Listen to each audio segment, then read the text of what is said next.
Welcome to the Explainer. Okay, we are diving straight into an incredibly common, totally universal Homelab scenario today. You start with a really simple idea, right? Maybe you just want to bump up your storage capacity a little bit. Seems super straightforward, but before you know it, that one simple upgrade snowballs into a massive architectural dilemma.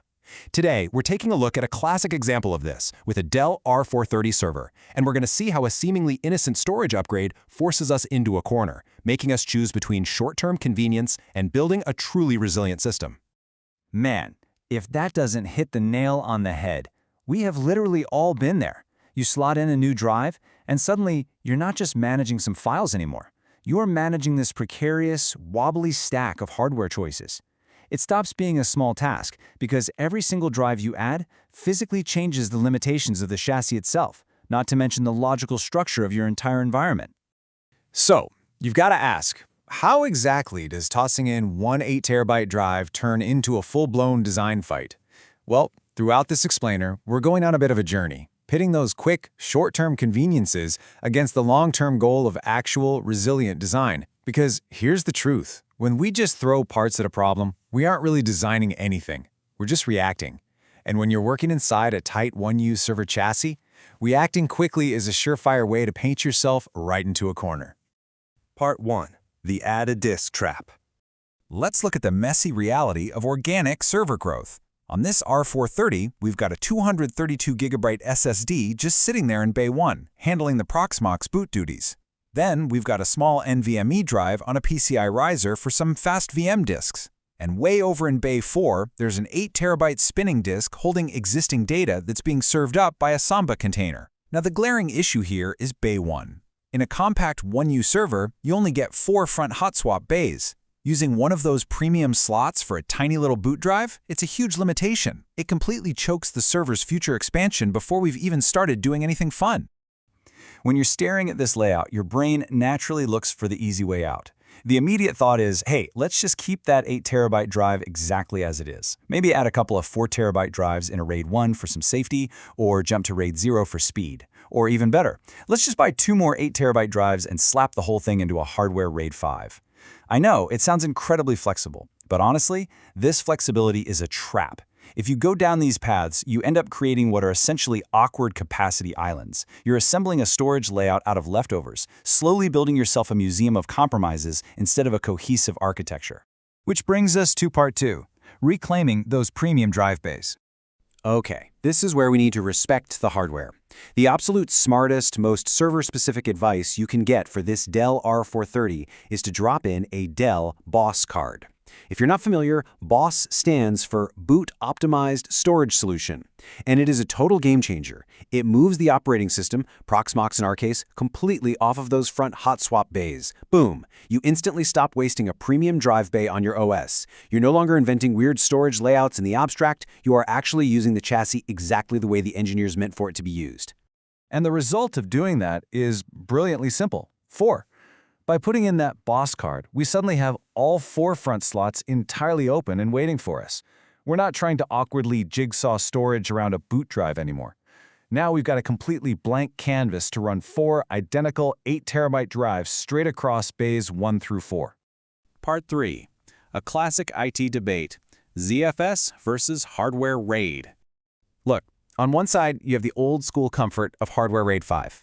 If you come from a traditional enterprise environment, this feels super natural, especially on a Dell server that already has a built-in RAID controller. It neatly hides all those messy physical disks, hands Proxmox one nice logical volume, and everything looks perfectly tidy from the top down. But modern file systems demand a lot more these days. ZFS wants the wheel. It is absolutely not happy when a RAID controller tries to blindfold it. ZFS needs direct access to those physical drives, usually via an HBA or JBOD mode, so it can manage its own redundancy, run checksums, scrub data, and actively heal corruption on the fly. So if we agree to give ZFS the wheel, how do we actually configure it? Well, we're basically looking at either RAID Z1 or RAID Z2. RAID Z1 acts a lot like RAID 5. It prioritizes giving you the absolute maximum usable raw space while still tolerating a single drive failure. But here's the catch. When you're dealing with massive 8TB drives, rebuild times can take days. Literally, days.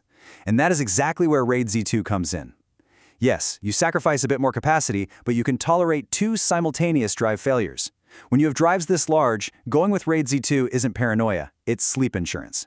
It gives you some much-needed breathing room when, not if, but when, a drive eventually fails.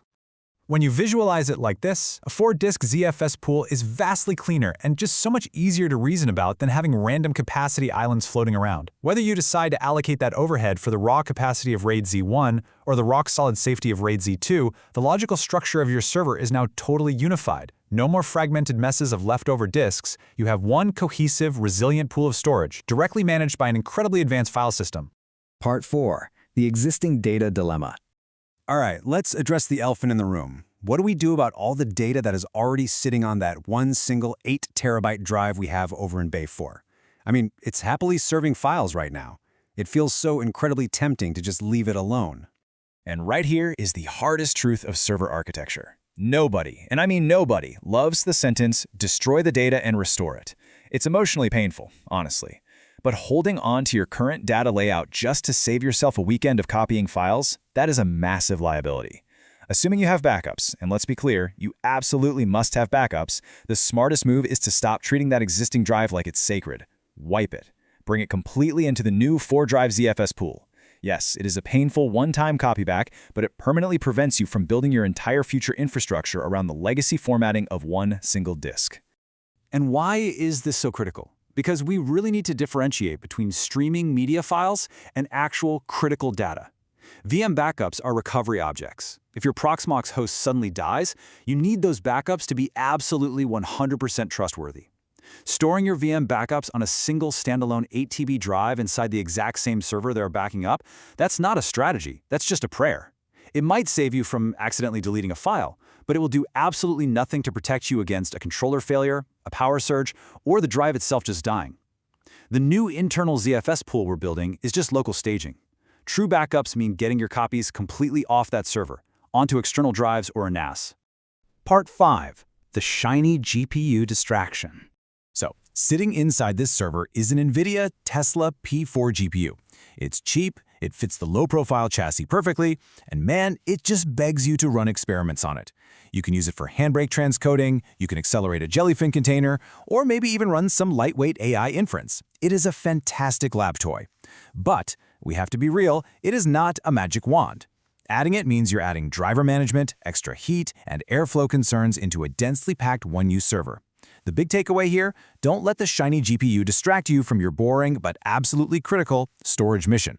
By all means, play with the GPU, but always remember that the disks are where the real risk lives. Part 6. Short-term pain for clean design. All right, here it is, the strict, no-nonsense path that solves this entire architecture problem once and for all. Step 1. We migrate the Proxmox boot OS over to the BOSS card, totally freeing up the front. Step 2. We fully populate those 4 front bays with 4 matching 8 terabyte disks.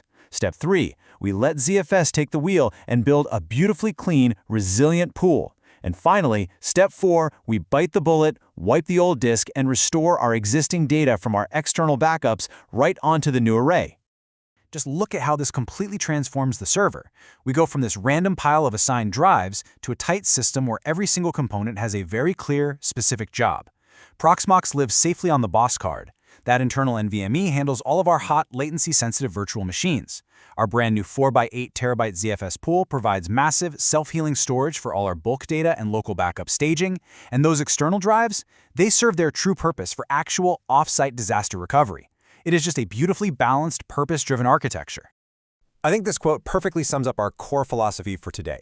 Home labs and server environments can honestly survive on bad habits for a surprisingly long time, but eventually, every compromise sends an invoice. When you assemble a system out of leftovers and quick fixes, you pay for it every single day. You pay in administrative overhead, you pay in anxiety, and eventually you pay in data loss. It is always, always better to pay once with the time and effort of a clean rebuild than to pay forever with confusion. So, as we wrap up this explainer, I really want you to take a hard look at your own storage architecture. When it comes time for your next upgrade, what are you going to do? Are you going to choose the painful, clean path that builds genuine resilience? Or are you going to take the easy way out and slowly build your very own museum of compromises? The choice is totally yours, but just remember, the architecture you build today is the exact foundation you have to rely on tomorrow. Thanks for watching and keep building smart.